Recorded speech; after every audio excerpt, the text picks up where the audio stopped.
প্রশাসন নাকি দুই ভাগ হয়ে গিয়েছে, তারেক জিয়া গ্রুপ আর একটা বাংলাদেশ গ্রুপ। বিভিন্ন জায়গায় আমরা শুনতে পাচ্ছি কেন্দ্র দখলের অনেকে প্রস্তুতি নিচ্ছে। আমরা জনগণকে বলবো ঐক্যবদ্ধভাবে থাকুন, কোনোভাবেই এবার ইলেকশন বানচাল করা যাবে না।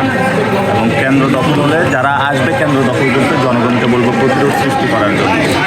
কারণ আমরা 15 বছর ভোট দিতে পারি না, এবার ভোট দেওয়াটা প্রয়োজন আমাদের। এবং এটা আমাদের আসলে আমরা চাই বাংলাদেশে একটা গণতান্ত্রিক উন্নয়ন।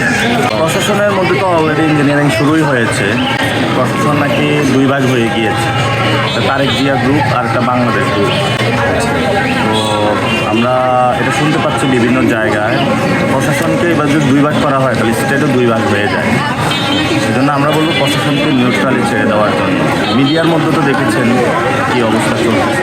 আমরা ভোট দিতে চাবো, জনগণের কাছে প্রচারণা করছি। জনগণ ইনশাআল্লাহ 12 তারিখে তাদের সবচেয়ে যেটা সুন্দর রায় তারা এটা দিবে, অবশ্যই থাকবে। ইঞ্জিনিয়ারিং হলে তার গণতন্ত্র থাকে না, তাহলে তো আর ভোট দান এটার কোনো মাহাত্ম্য বা তাৎপর্য থাকলো না।